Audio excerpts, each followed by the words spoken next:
भर के ज्यादातर हिस्सों में बारिश होने के चलते उत्तर प्रदेश से गुजरने वाली तकरीबन सभी प्रमुख नदियां उफान पर हैं। गंगा, यमुना, राप्ती, गोमती समेत अन्य नदियां खतरे के निशान पर बह रही हैं। इसके चलते उन्नाव, कानपुर, इटावा, लखनऊ, गाजीपुर, जालौन समेत 2 दर्जन से ज्यादा जिलों के सैकड़ों गाँव में पानी घुस गया है, जबकि कई हजार एकड़ में खड़ी खरीफ सीजन की फसलें मक्का, मूंग, बाजरा, धान पानी में डूब गई है। इसके चलते किसानों को बड़े पैमाने पर नुकसान उठाना पड़ रहा है। किसानों के नुकसान की भरपाई के लिए केंद्रीय राज्य मंत्री जयंत चौधरी ने सीएम योगी आदित्यनाथ को चिट्ठी लिखी है।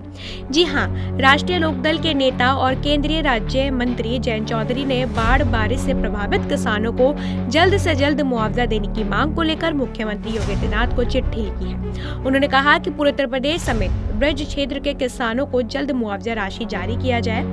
जयंत चौधरी ने लिखा, पिछले दिनों मैंने उत्तर प्रदेश के ब्रज क्षेत्रों के दौरे के समय अनेक गांवों का भ्रमण किया था और मुझे इस दौरान ये देखने को मिला कि इस क्षेत्र में अतिवृष्टि के कारण किसानों की फसलों का अत्यधिक नुकसान हुआ है और उन्हें तत्काल राहत पहुंचाए जाने की आवश्यकता है। जयंत चौधरी आगे लिखते हैं कि पूरे उत्तर प्रदेश के साथ साथ ब्रज क्षेत्र के प्रभावित गांवों का भी प्राथमिकता के आधार पर जल्द से जल्द सर्वे कराकर यहां के बाढ़ पीड़ित किसानों को फसल बीमा योजना के लाभ के साथ साथ उपयुक्त मुआवजे का भी लाभ दिलाया जाए।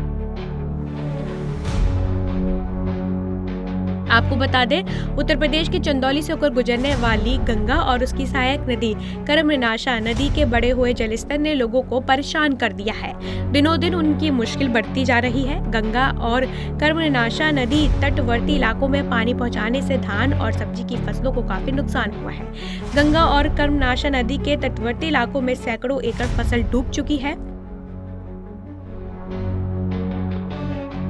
गंगा नदी के साथ साथ करनास नदी के किनारे सब्जी और धान और चारे की फसलें डूब गई हैं। इससे जिले में 200 एकड़ से अधिक इलाकों में सब्जी की फसलों को काफी नुकसान पहुंचा है।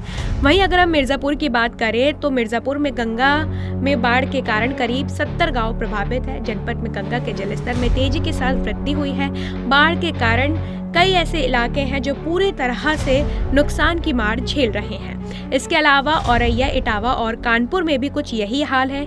इन तीनों जिलों में गंगा, यमुना और चंबल का जलस्तर बढ़ने से हजारों एकड़ खेती पानी में जलमग्न हो गई है। औरैया, इटावा में यमुना के साथ साथ ही चंबल नदी के उफान से किसानों की सैकड़ों एकड़ फसल पानी में डूब गई है। औरैया के जिलाधिकारी का कहना है कि इस मामले में उच्च अधिकारियों को तलब किया जा चुका है। साथ ही राजस्व विभाग को मौके पर लगाया गया है।